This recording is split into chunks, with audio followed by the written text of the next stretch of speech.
Hey guys, how's it going? This is Jay once again. We're up to video number 23 in my Python series. And in this video, we're going to talk about virtual environments. So what is a virtual environment? It's actually a very important aspect of Python that I recommend all Python programmers learn. A virtual environment in Python is a way of creating an isolated dev environment or an isolated workspace that is self-contained, that has all the tools inside of it that you need to develop a Python program without a requirement of something being installed system-wide.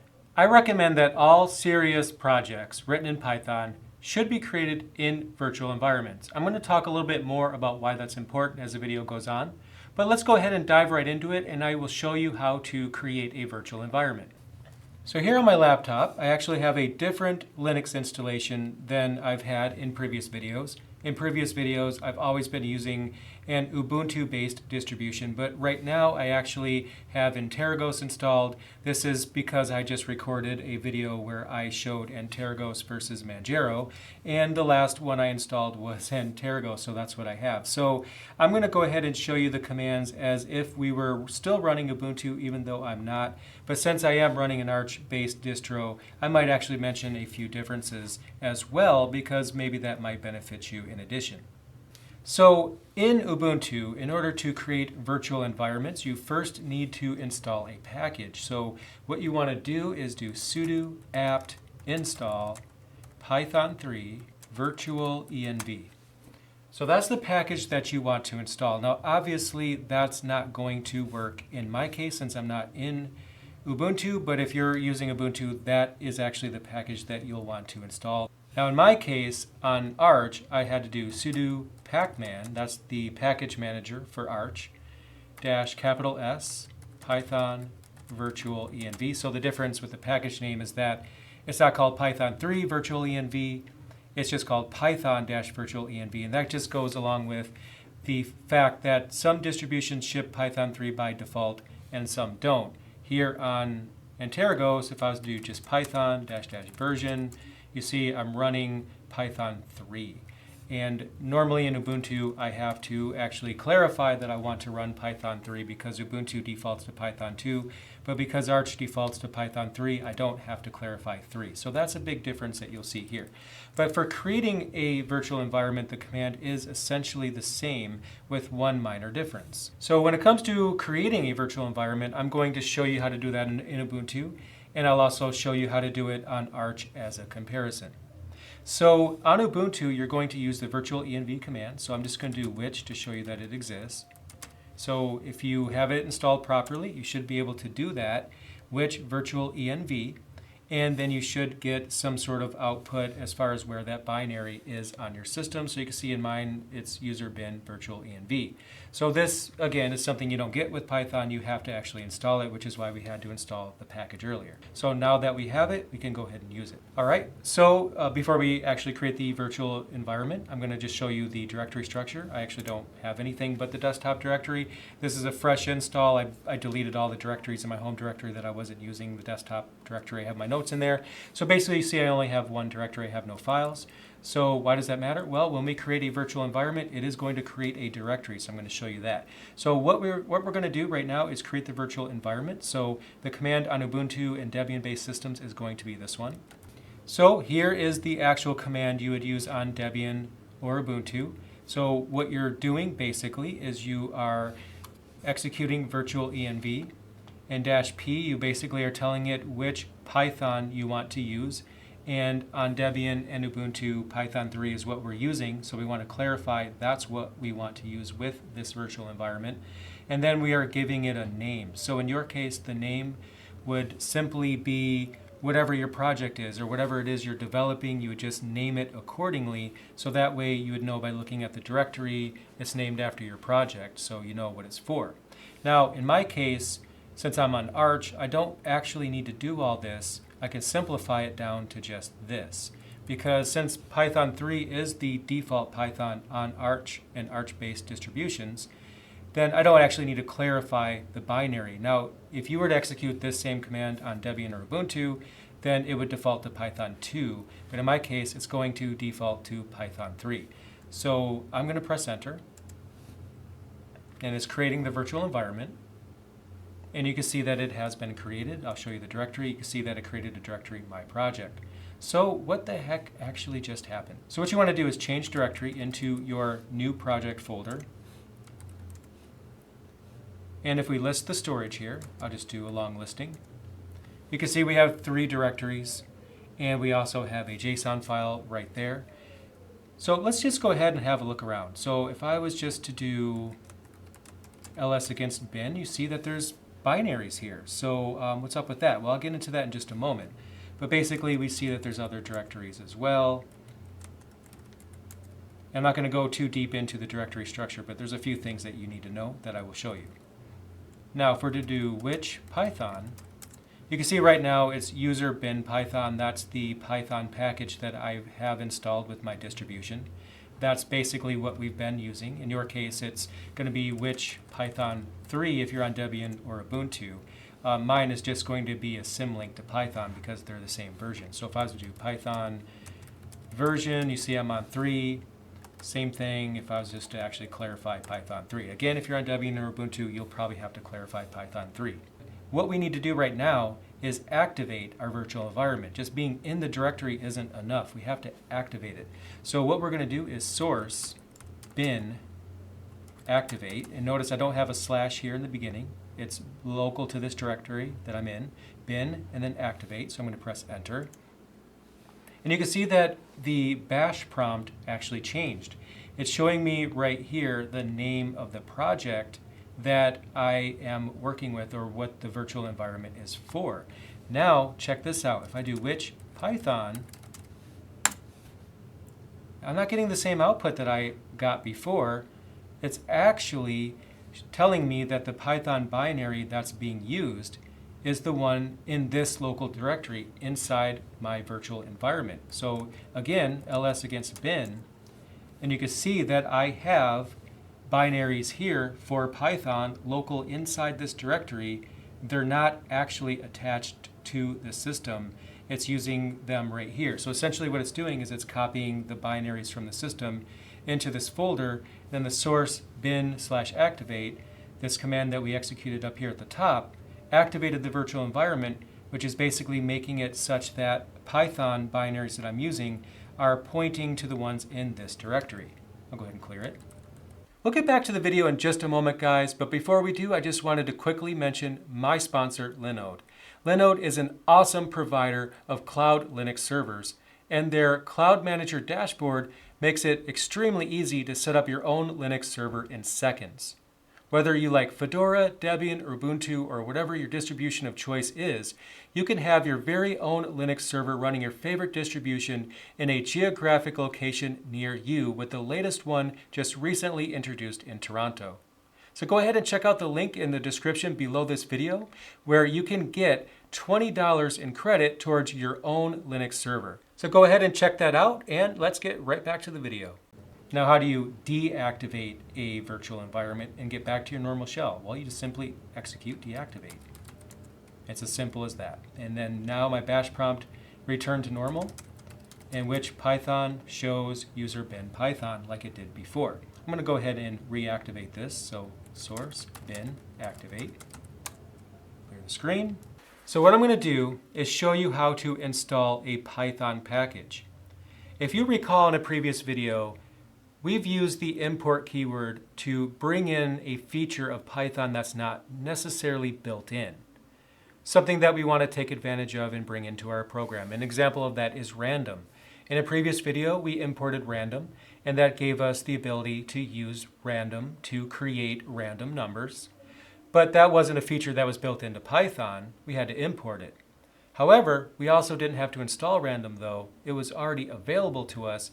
It just wasn't loaded in by default, and import just loads it in. Now, there's 2 ways of installing a package in Python. You can install the distribution package for whatever it is you want, which means it'll be available through the entire distribution, or you can install a package within your virtual environment.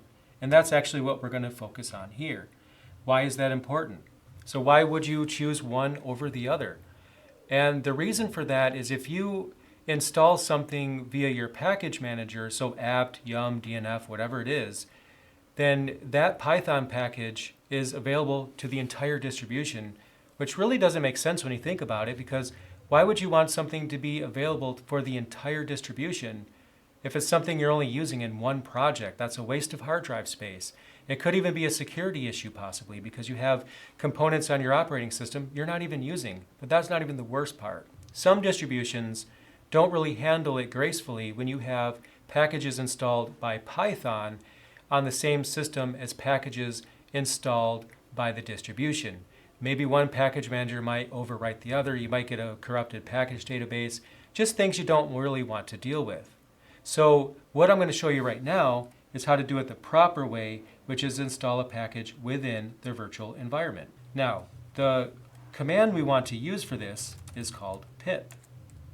And you can see if I do which pip like I just did, it shows us that this binary does exist, and it exists in the virtual environment.